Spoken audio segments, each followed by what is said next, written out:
Welcome to the Empath Alchemy Retreat. I'm Tanya Kaepernick, and we are here to get you moving on your journey and to heal your inner child.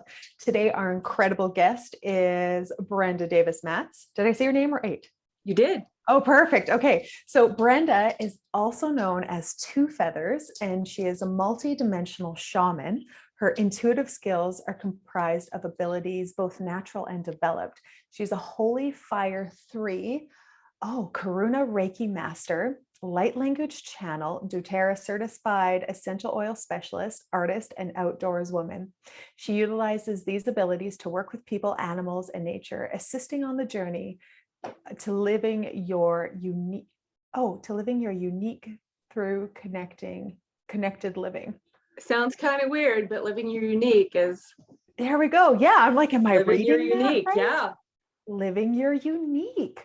Okay, and now you get to share with us your unique. We were just talking before the show started, and Brenda was sharing with me how some light language is already coming through her. So I'm going to trust that and say, let's open it up, go for that, and put people into a space of receptivity, maybe. Yeah. Okay. So, hi everybody. Welcome. I am so honored to be here with you on this, what I like to call quantum adventure.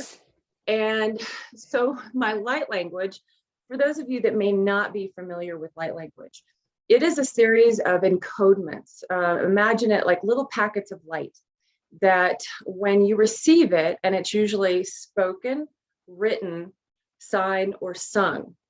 And as you receive it in whatever capacity, you receive it as you need to for you. It's very unique to each individual's needs. And even though an intention can be behind it, the flow of it to the receiver, you are receiving exactly what you need. So just trust whatever comes to you. Some people are incredibly sensitive. Other people look at me cross-eyed when I'm finished. And there is no wrong experience. It is just your unique experience. So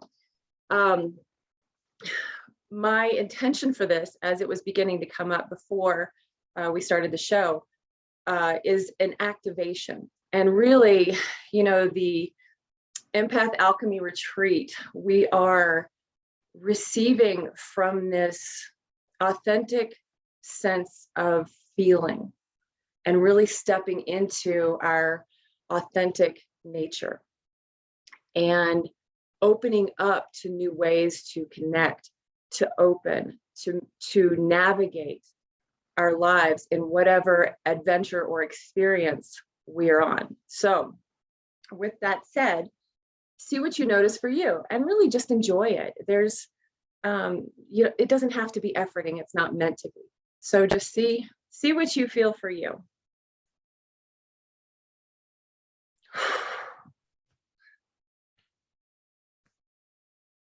Shotak rahita rehia makunate rahina taka e sakna kichata winaki maso ashayna ke ratakana ia sokoya na kimato oyana keata e nakito ahina ke washo makna kire ia sokoya rokuna te e maknuku usate kina ia shoku ia makinate e wahumake io wahumake washakinata Raina ke u aina ke ia maknuku sa te ewa.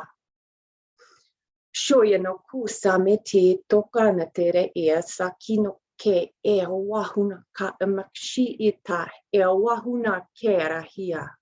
E sha ina ke mahuna ke rahia. Rakina e sa ka u e ma ina ki I ia makuna.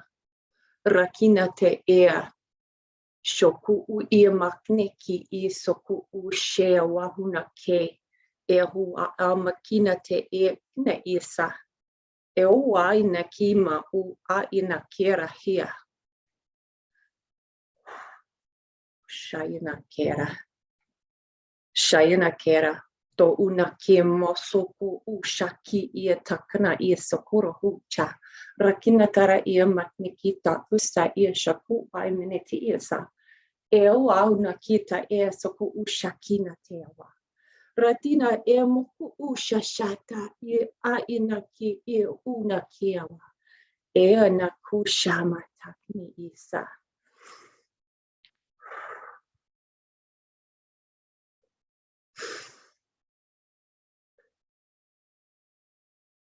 Setu kanateama.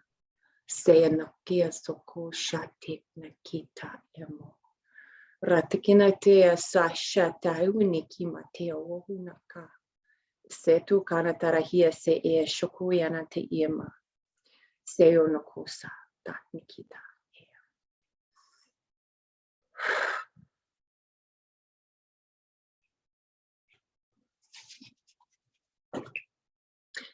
Whew. Yeah. Thank Yeah. you for that. Ooh, baby. Yeah. Well, let me ask you, Tanya, how did you feel through that? Lovely. It felt like lots of stuff. It was like a lifting of stuff, right? It's funny when you paused, I opened my eyes and I could see you moving here, and it was I could see your shaman shining through. That was cool. Yeah. There was a lot of adjustment to how we're receiving and how we're expressing our inner truth. If you were watching through that, for those of you that just watch with your eyes open, there was a time where I was beginning to write like this. And that was when the Akash opened, and each individual's Akash was adjusting to the frequency and vibration of your natural inner truth. And so if people have been feeling like you've been bumping up against something, or needing to either make that breakthrough, that wall, that was really an assist for that either breaking through that or strengthening what you need so that you can move through those energies. So that felt really good. But yeah, so, and it was a beautiful settling. I'm kind of like in a happy place. So hopefully each of you felt that too. Yeah, and if you want to reach out and let me know your experiences, I always love the feedback. So it's really cool having people's feedback on this kind of stuff of what they've experienced. Absolutely. Yeah. Absolutely. Yeah. Those conversations get really deep. They do. They do. And the other thing to also mention is some people, whether their belief systems or whatever, they hear somebody channel and they immediately kind of throw a guard up. And that light language, it's a soul speak. So your soul, even though you may not be aware of that language or that style of speaking, we're always speaking energetically from the soul, whether we are conscious of it or not. So really, there's nothing to be afraid of. It's just your natural knowing of what's coming in. So I definitely think that should be stated as well. Yeah, that's a really good point to make. Yeah. That's a really good point to make. Wow. Yeah. Okay. That soul speak of it all, right? Yeah. And our souls, they have our own language. And it's like, if you're not used to knowing that, right, how would you even begin to interpret it? Yeah. Especially for the first time light language hearer. Yeah. Yeah. Have you heard light language before? I have. Oh, nice. Yes. Nice. I love all good. Weird stuff.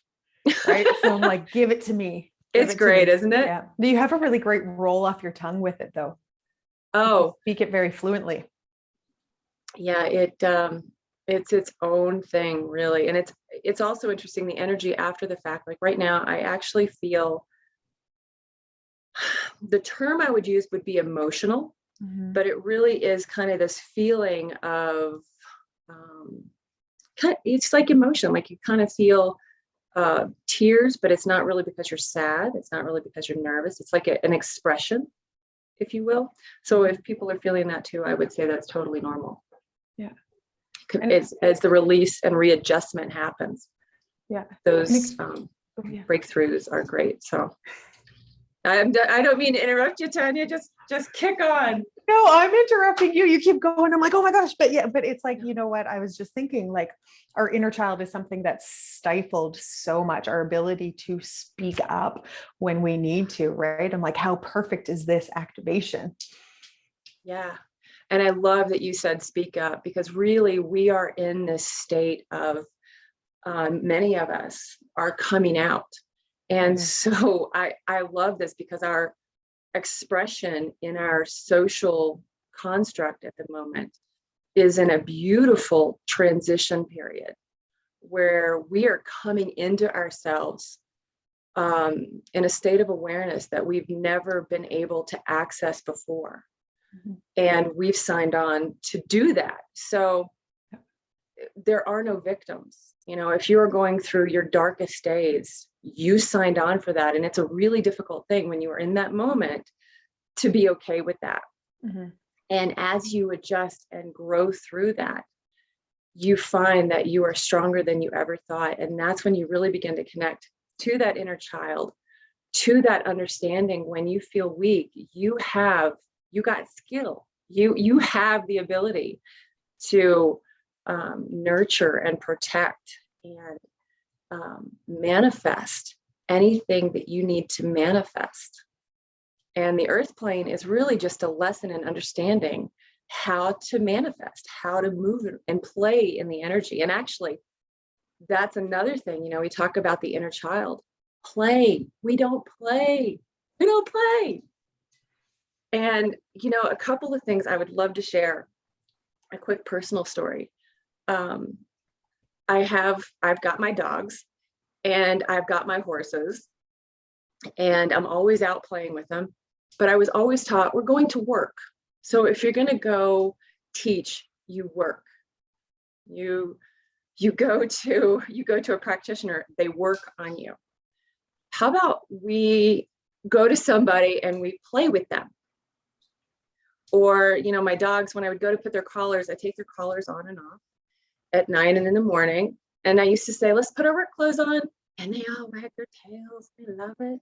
And I've changed it to, let's put our play clothes on. Even my horses have responded different when I go to put their bridles on. And I say, let's put your play clothes on.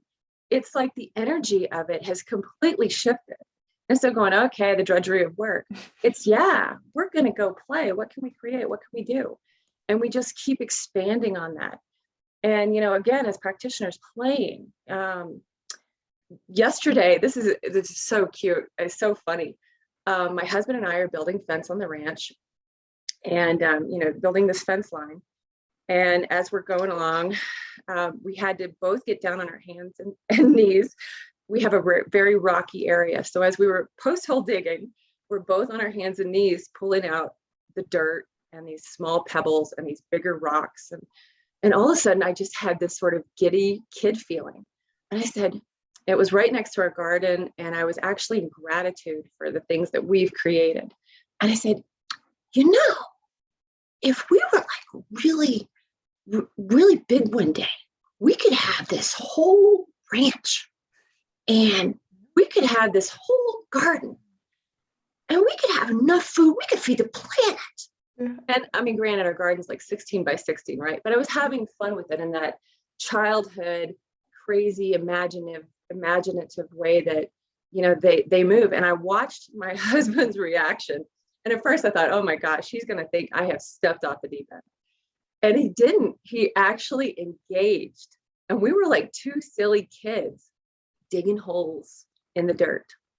And it was the neatest experience. It really was. So I challenge any of you to find that inner child and let it play. Let it play. We So are much fun. completely battered with you need to work instead of play. Nothing can be fun. Like if you think about it, when you're getting chores done when you're little, it's right. It's sometimes forceful or it's a pain in the ass. It's not fun. Or when you're at school, it doesn't seem to be fun, right? The playtime is for recess, but play is actually how the human learns. And men are extremely good at play. We often think they're going to think we're weird, but they're the ones who want to play the most. They have Yeah. incredibly playful spirits. Granted, it's not with it's not like a like delicate, it's usually roughhousing and in the dirt and that kind of stuff, but they are incredibly playful. They are. Yeah. They are. Yeah. You know, usually it is necessary to have squirt guns and, you know, things like that so that you can stay at a distance. Because if you're close to a guy, you know, I'm sorry, the strength, you just can't match it. I'd like to take him down, you know, like a little tomboy, but it doesn't always work that way. You got to trip them from behind when they're least expecting it. That's the Totally. way you can get them, right? Take them out that way. Just jump on their back somehow. Totally. Yeah. Super fun. Yeah, super fun. And since my hubby's my bestie, we interact like that quite a bit. Oh my gosh, that's awesome. That's incredible. Now, tell me how you bring the, let's talk about the outdoors and the importance of it. Oh my gosh. Yes. We are organic beings. We are we are the carbon of the earth. We are of the earth. The bottoms of your feet they have these, I can't even remember, there's like a bazillion receptors on the bottoms of your feet that when you go out and you engage on the earth itself, you're actually creating, the negative ions in your body that help you to facilitate cleansing and purifying. And we are an electrical being. You know, our hearts emit a pulse. And it's electrical. You know, when your heart goes out and you have to go to the hospital and they use the defib machine, they're electrifying your heart, that bringing that signal back out. Well, when you engage in nature, you are reciprocating the ebb and the flow of that current in and through your body. And in our current culture, we are out of alignment with our understanding of how to connect to nature. You know, we have this technology, you know, our computers, our cell phones, all of these things on Wi-Fi that are emitting these crazy signals that our bodies are not naturally attuned to. And yet we constantly engage and bombard it. Being in nature really allows you to step into your nature, your unique part of that. And so, you know, sometimes it's difficult for me here in the Rockies and the Tetons. We have snow. And so, you know, I would love to go out of my backyard and earthing as they call it, but sometimes, you know, I have to wade through some snow. So I'll go out and I may sit and just feel the energy. And another personal experience that I could share, I'm a hunter-gatherer. And one of the first times that I felt the earth's pulse, I was actually up taking a break. You know, you get up really early in the morning when you're hunting and you're going through and looking at different areas. And then you end up taking a break kind of mid-morning and the beautiful sun was on me. And I sat down and my husband and I were just having some small talk. And all of a sudden I felt the earth's pulse. That's all I can say. I had this feeling. And it was as though I could feel her breathe and pulse. And I actually stopped talking completely because I was blown away by that feeling. And I asked my husband if he felt that because I thought, okay, is that an earthquake? Is that, you know, what is this? But it wasn't. It was just this rhythmic pulse. And if you get quiet enough in the earth, you will feel her pulse. And it was the neatest experience. Wow. And it forever changed how I operate in nature. And from there, you know, I've always seen auras and energy of things outdoors, you know, animals, trees, that kind of thing. But to really be in tune with it on that level was a whole new experience. And after that, I was like, I have to be outside more. And of course, life brought me into some challenging moments where I couldn't always have that. We did a lot of east and west travel. We had a business back east in Connecticut. And of course, being out here, this is what I called home. So I would go there and it was great. You know, I had the river and everything. We had a marina and on the water. It was beautiful, but this is the mountains for me, I resonate most. And to feel her here, I feel I'm closer to the earth, to Gaia here. And being out here in the mountains, it's awesome. But how people connect wherever you are. And I've been asked this before. They're like, I live in a city. I've got, these huge, tall mega buildings. You could have nature in a windowsill, whether it's a house plant or whatever. Put your fingers on it. Or, run your hands through water. Again, you're an electrical current yourself. I like to say individuals are universes in and of themselves. You are a universe in and of yourself. Your atoms, your atomic structure, everything is this universal construct, and a multidimensional universal construct. And so by connecting more to yourself and then reciprocating that into whatever nature you can find, even if it is looking out the window, believe it or not, you are connecting to nature because you're opening up that scape. Does that make sense? It does. Yeah. And so wherever you are in the world, in whatever environment you are strong enough and you have the power enough to exchange on the most organic level, the sending and receiving that will actually support your being in every way. And that's the beautiful thing about the outdoors. Wow. I don't think we often really look at the outdoors this way. It's something that it's like, oh, okay, sweet, there's a tree. Yeah. Or yay, okay, I'm gonna,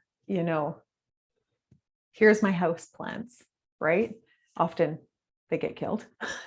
Yeah, right? To some, yes. They're right. To a lot of people, they get killed, but it's one of those things where it's like, oh, if I can just look at this differently, right? That paradigm shift of, right? Even just looking at it is connecting me to it. Yeah, absolutely. And we are manifesting generators. And I know if you're looking at it in terms of, what do they call it? Biodynamic or human design. That's it. So if you're looking in the form of human design, this is not really what I'm talking about. What I'm talking about is each individual's ability to create for themselves as manifestors. I mean, we all have this ability. Some are a little more in tune to it than others. But if you want to create for yourself, you're actually creating at every moment, whether it's a comfortable experience or not so comfortable experience, you're creating that. So keep that in mind in whatever you're choosing to experience, because that's what's coming in. And the beautiful part about the energies now and the alignment, connecting the outdoors, my thing is connected living, and it's all connected. Yeah. So when you're wanting to create, you can draw on the energies of the elements around you. You can find whatever it is that you need to come in to support you on every level. And whether you are just working with a house plant, a window outside, or you have animals, it's all cyclical. You are this atomic structure that is the connector. You're the conductor, if you will. So yeah, I could just go on talking about that forever, but yeah. Right? That's like the double-edged sword though, right? We're like, we're the creator of our reality. And we go into, it's like, oh yeah, I can create anything I want. But then those things come up, you're like, what the hell am I creating this for? Right? I think that's where it pulls us out of our knowing, where it's like, if I'm the creator of my reality, why would I create myself a shitstorm? Yeah. Yeah, but that's what this plane, this dimension that we're on, this experience that we're in, that's what we've come in to work with and adjust. And I think if you could imagine spraying, what is it called? I think it's called fission. My high school chemistry class is coming back to my mind here. So if you spray something like, a mist of something, and it has all of these molecules in it, imagine us as the population as all of these molecules, and we're all kind of connecting to everything in our atmosphere. And say it has a scent to it, a color, frequency, vibration, however you want to look at it, that's spraying out.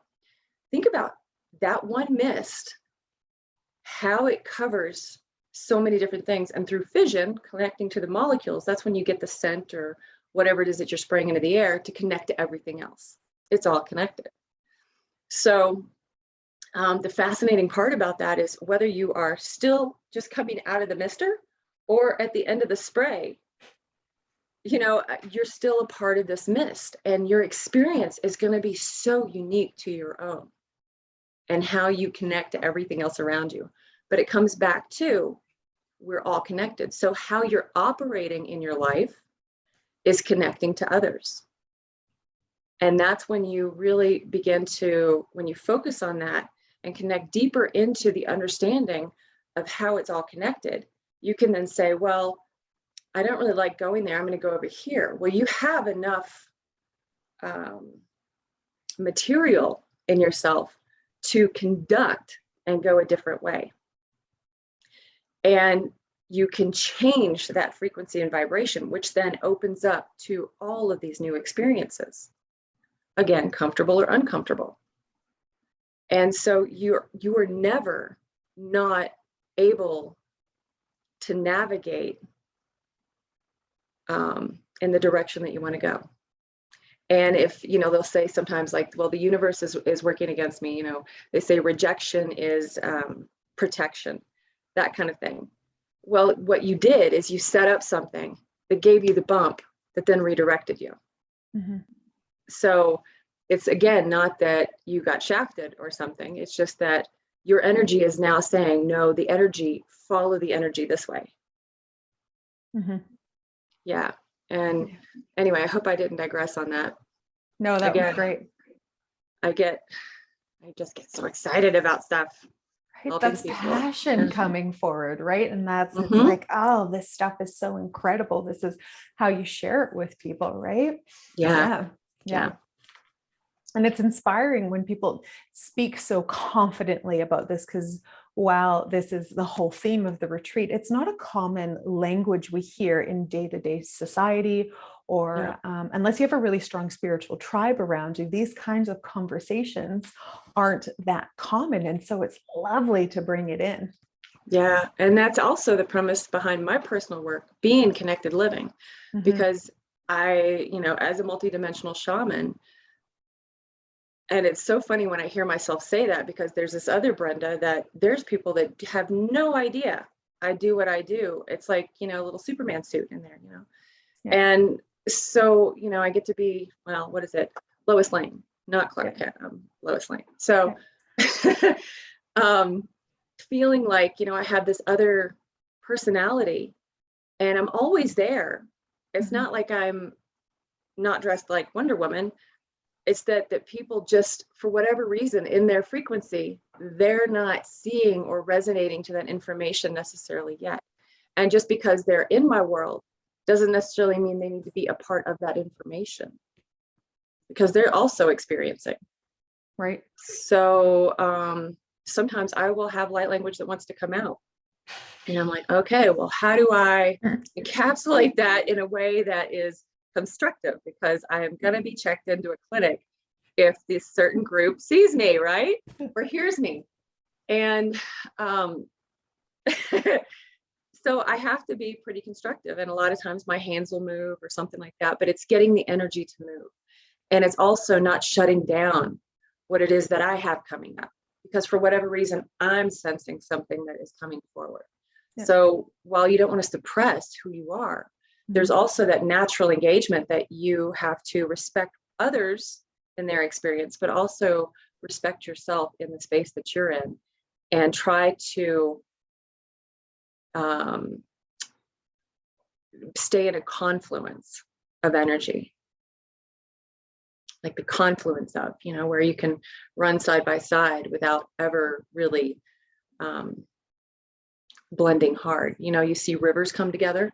Okay. And you get one that's really murky and one that's really clear. Okay. Same idea. Thank you. I was just about to Google what confluence was. Yeah. Okay. Yeah. Mental note. Yeah. Yeah. Okay. That was a perfect example though. Okay. Yeah. Wow. Okay. Now, connected living. I love how Mhm. you're coming from this space. Tell us about essential oils and how they can kind of connect you to your environment and how we can use those to enhance our ability. Because I know you're really good with those. Oh, yes, I love essential oils. So let me start by saying ingenuity is, what is it? Ingenuity is the mother of invention. So Mhm. ingenuity is the mother of invention. Mhm. Isn't that? I think that's that term.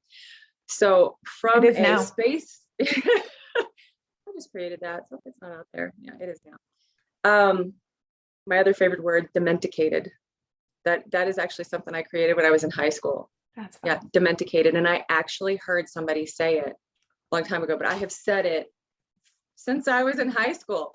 Yeah, domestication program. Yeah. So anyway, I digress. Essential oils really for me came out at a time that I needed them most. You know, as with most things in our lives, those tools show up when, you know, when the student is ready, the teacher appears. And so for me, I was traveling back and forth, east west with my horses. And so I would move here from March time, I would go back east, and you're already kind of full blown bug season. Well, as I would take my horses back, I had one in particular who had a lot of sensitivity, especially to geographical locations because of particular bugs they had in those locations. And he would just have these incredibly bad breakouts. They call it sweet itch, but he would just look like hamburger meat. And so in my quest, I went through all the chemicals. I went through all of the um, the nasty stuff. And I got to the point where I just couldn't even spray it in the barn. I just thought, I cannot keep putting this on my horse. I mean, it's awful. I was beginning to be more sensitive to frequency and vibration, and those kind of things just were no longer in alignment. So finding alternative possibilities, I began to explore essential oils, and I found that there were actually some fly sprays, some bug repellents that involved essential oils. So I went down that path. I would buy from that supplier, and then the EPA would suppress them. And so I ran into a lot of issues with, you know, these government agencies, which are supposed to assist, were actually squashing. And so I said, okay, anyway, it pressurized me. And actually, this is a term that's really coming up now, pressurizing. And I mean, how do you make a diamond? You need that lump of coal, you need some pressure, and voila, right? So it pressurized me into, you know, scratching deeper. What can I find? How can I do this? And I thought, well, if this woman makes it, I can make it too. So that started the journey, and I met with a wonderful woman who happened to be with doTERRA. And for those of you who have other essential oil makers, you know, disclaimer, you do you. Yeah. You do what is comfortable for you. And if you do that, hey, I love it. Whatever label you like, that's you. I happen to just connect to doTERRA, and not that it's good, bad, or otherwise. I just appreciate the authenticity of it. And so for me, we're in the high vibe chamber together. So I began to play around with different things and explore that, you know, if I use witch hazel and I add some lavender and cedar, and I'll do lemongrass and oh my gosh, I'm trying to go through my formula here, but You're good. there's 5 or 6 different essential oils that I'll utilize along with witch hazel. And when all else fails, peppermint. That is my go-to outside for bugs, mosquitoes, whatever. And if you're having like black flies, that kind of thing, put a little bit around you. It is amazing how it repels the critters. So the buggy things. And also spiders and mice and all of Ticks. that. And ticks, yes. Yeah. Yeah. They completely back out when you put a drop of peppermint oil on them. Yeah. Yeah. And peppermint is just, it's awesome. And two, if you are asthmatic or have breathing issues or say spring allergies, you can put a drop of peppermint in your hand, rub your hands together like this, and then put it over, you know, inhale it, whether nose or mouth, and it just will open up the pathways. And it's also antibacterial. So while I'm cleaning, I can do this, and it's it smells good, and it prevents other things too. So I began doing fly sprays, and I was like, okay, from fly sprays, what else can I do? Well, I was like, let me try lip balm. So I started trying my own lip balm. And I think my biggest problem with that was learning the the amount of beeswax to use in lip balm. You know, I mean, you do too hard, you're going to scrape your lips off, and then you do too little, it's going to melt everywhere. And yeah, so there's definitely a fine line, but you can play. I mean, there's things like frankincense. You know, we think of that as more of the spiritual side of it, but frankincense has so many benefits to the skin. It's amazing. And, you know, for eons, it's been used for that kind of thing. And if you remember the old movie, The English Patient, I believe frankincense is actually what they used. He was a very bad burn victim, and I think frankincense was actually part of the ointment that they used. So, when he was in the desert, that part of the movie, I don't know about when he ended up in the most civilized part of it, but anyway, so through that, I just began to build and look at it. And so there's things like, if you are wanting to be more into channeling, you could help that with spearmint is a really good one to open up. Let's see, what is it? Spearmint. I've heard pink pepper, which is an interesting one. There's, you know, and you can blend them together. And now, you know, I think because we're talking, I have so many fun things in my head. I'm like, ooh, what do I do? But rosemary is a great one for memory, which is actually something I also use in my spray. Lavender and rosemary together are great for focusing.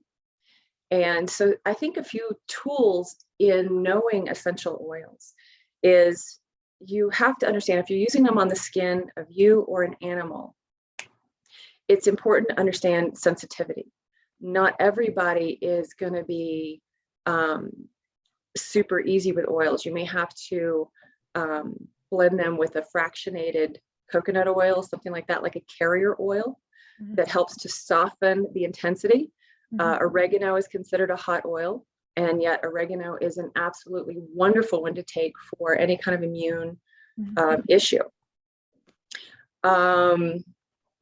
You can, I mean, play endlessly with what you want to do and how you want to do it. My current face cream has, what is it?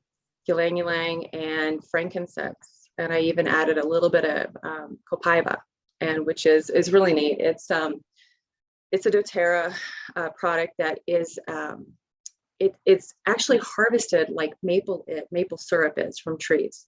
And so it's, as it's done, there's like 143, don't quote me on this, like 143 different species of these trees. And so they pull in that essential oil, that oil from it. And then as it's used, I mean, you can put a drop under your tongue. You can put it on your skin if you have issues. You can add it to something. It's just a very universal kind of oil to play with. And again, I didn't say work with, to play with.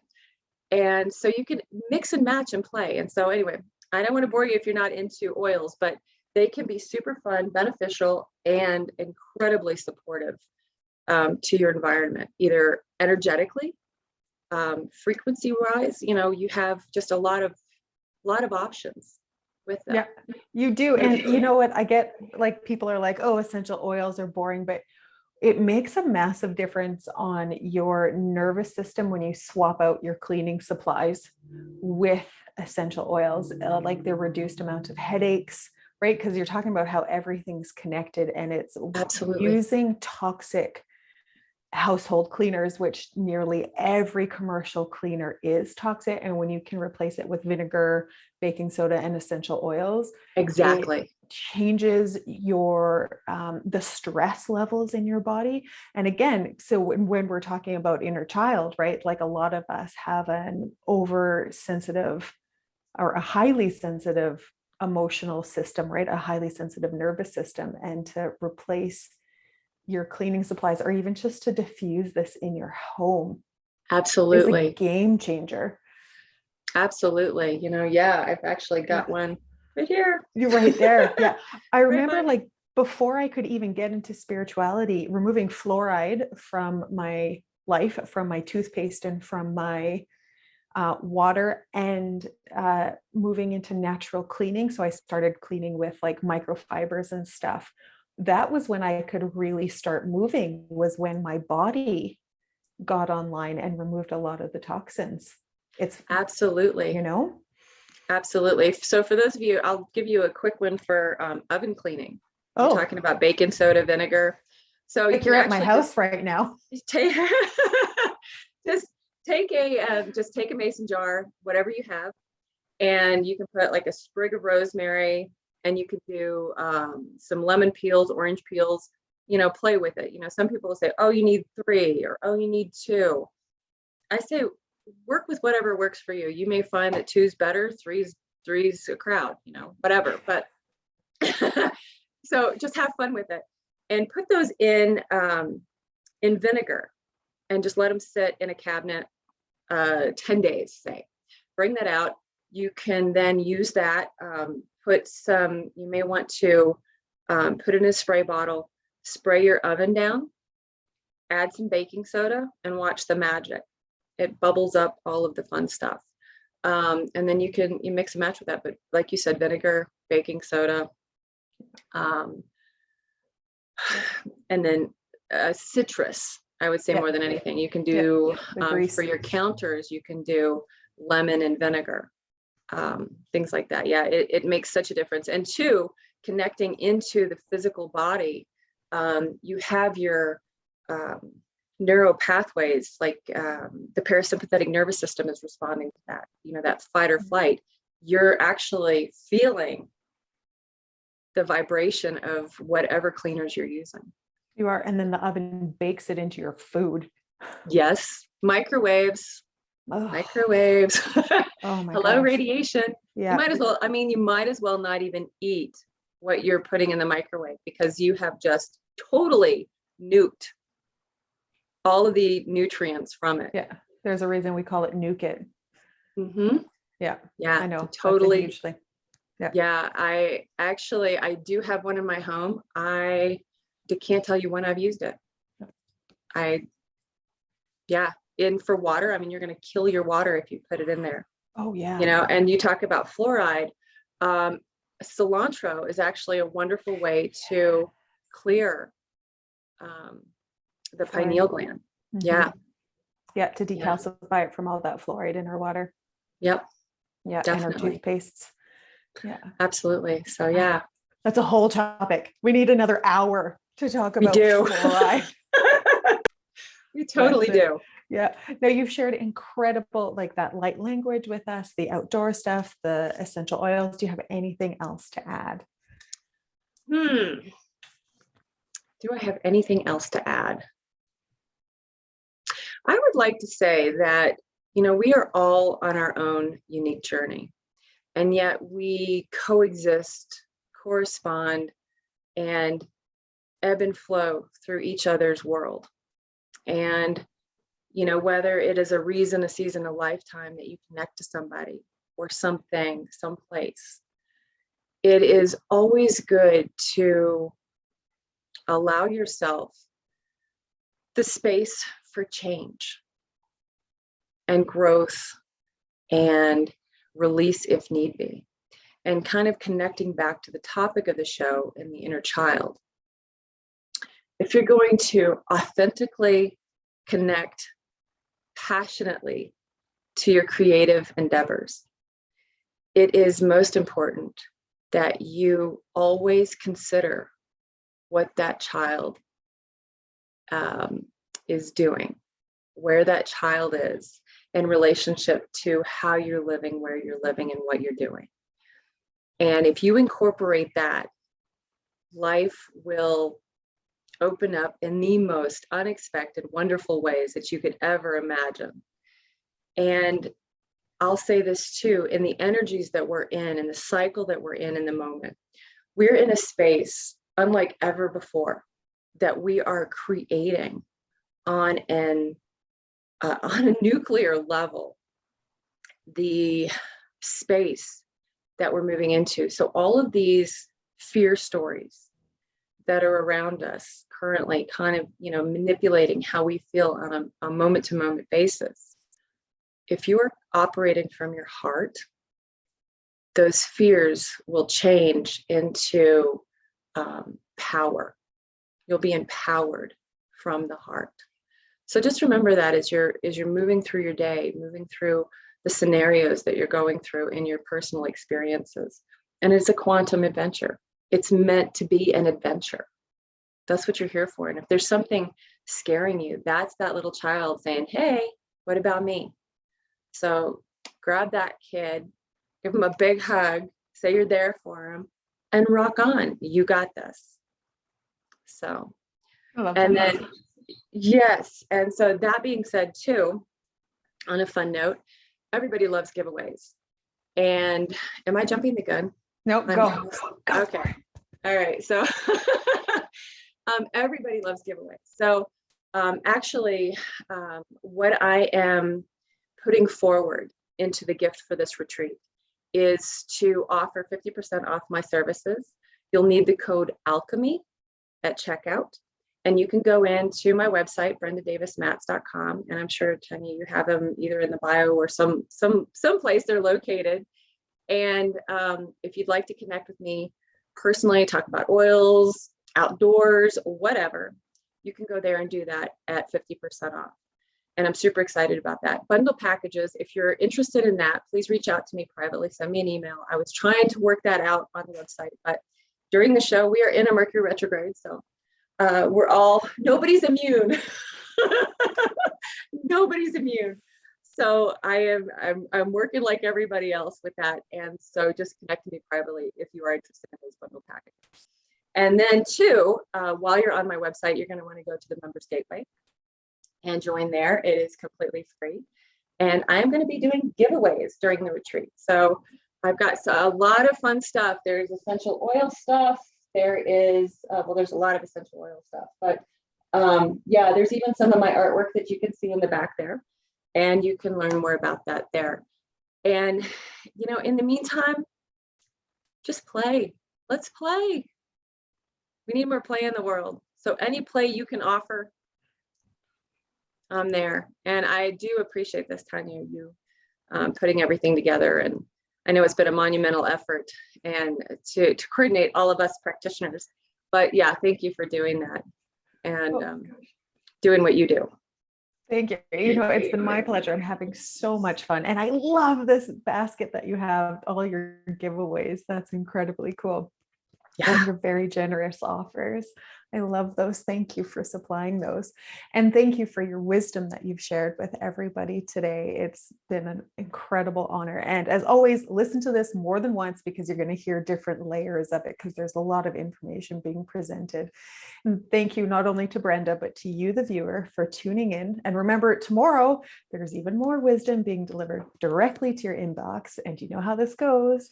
Think deep, dream big, spread light, and I'll see you again. When I can find the freaking thing to stop it, honestly.